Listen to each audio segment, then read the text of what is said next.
another episode of Pretty Tough Talks with the gorgeous Char, who is the founder of artbyChar. Now let's get started. The first question is, did you realize you had a love for art? So I kind of like was always creative and doing creative things growing up.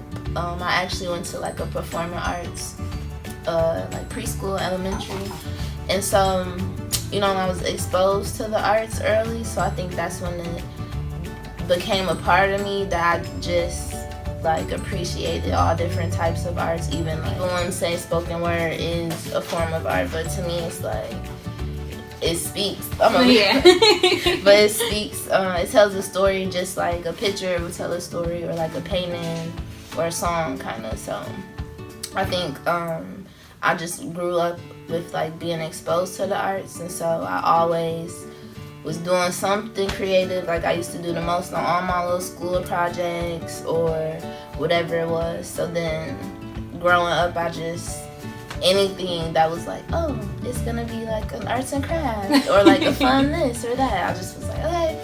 Painting kind of, I wouldn't say found me, but like I wasn't always painting. So I only been painting for 3 years now, but I was always like drawing or creating, or like in high school I took pottery and textiles, or just doing anything. Like I'm a hands-on and visual learner too, so I think like that have a lot to do with it. Just anything artsy, I'm there.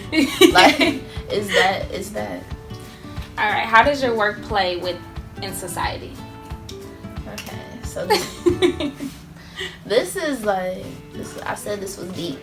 But like for me it is deep too, because I always say like with painting, like me and my little paintbrushes are gonna make a big impact. Like, I say that to my friends all the time, because like for me it is a bigger picture, and I only do that because like I'm an artist, so it's like no play on words.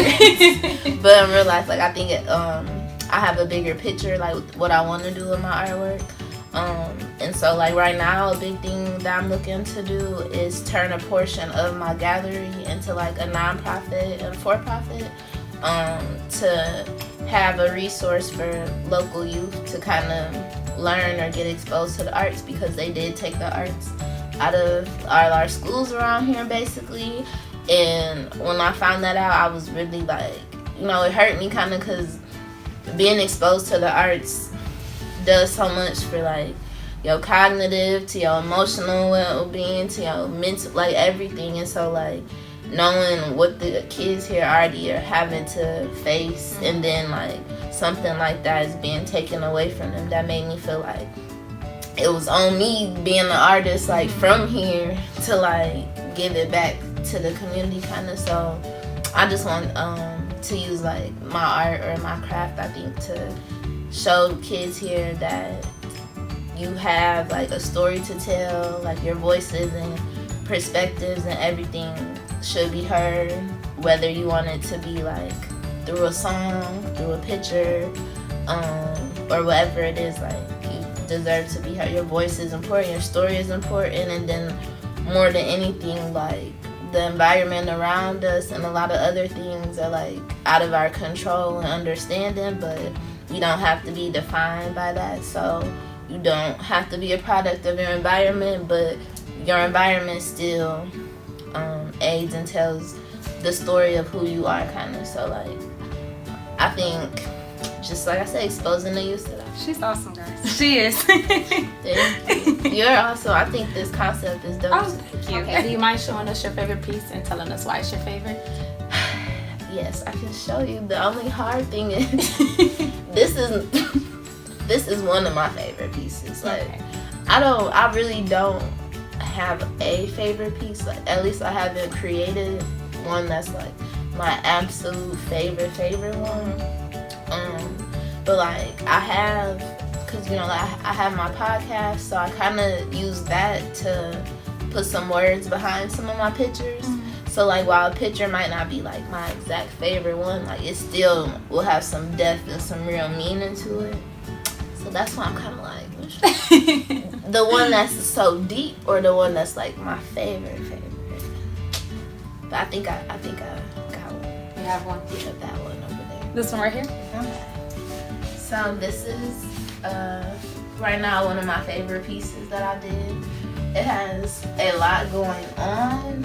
I haven't even started talking about my art specifically on my podcast yet, so y'all get a sneak preview.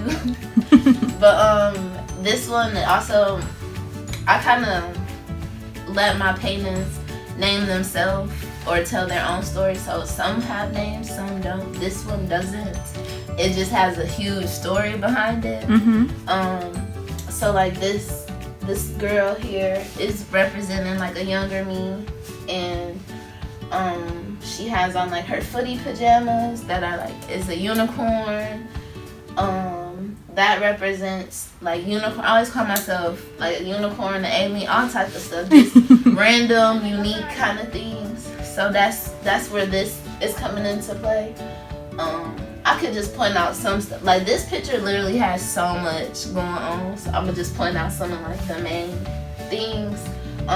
This like voodoo doll is a tribute to when I went to NOLA last year. I painted this last year actually, so like that was a time in my life where I was really just like still off that vibe from going to New Orleans. It was awesome, great experience, and it inspired some of this painting actually, because I got to go to the galleries down there, so it was cool. All these different numbers, like all everywhere throughout the picture, represent my angel numbers. That again is also a deep story, but if you're familiar with angel numbers, then you hip. So these are some of my numbers that I track and follow. So literally like all in this swirl, it's like all my numbers, different combinations of them. 524, that's my birthday. So that one's a big one up there. This represents Dying Planet, which, you know, that speaks for itself. Got the 810, obviously, because Flintstone. artbyChar and the graffiti, just to compliment the brick, which was actually the first time I started practicing with airbrush, because I mixed mediums with my paintings. So this was the first time I actually used my airbrush and mixed it with the acrylic paint. So the brick in the background is all airbrush. And so the graffiti kind of just adds to that style of the urban graffiti brick wall kind of. I would point out like these two things too. This is just like my initials, and you know how like people put in the heart like so and so forever or whatever. Can't relate. So I put my initials and the $sign because, you know, that's supposed to be a theme. And then this is like the Burger King type logo, says Born Hustler. That's been one of my spin-offs since I started creating. So I just put that in there because I believe I'm a born hustler for real. So a lot of different things, like how this says hustle, but then you cross it out and say humble. A lot of different pieces. You have like, this says Black Power over here. My paintbrush is making this wonderful trail of rainbow, which is just vibrant colors more so. And then you got my little pom-pom.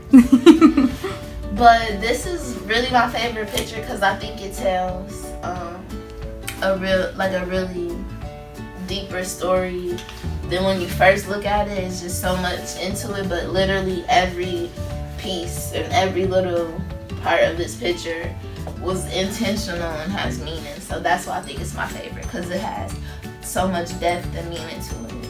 And I probably didn't even explain it in its full entirety like I want to, but on that note, I'm gonna just tell y'all to check out my podcast so you can get the full story of it. Yes.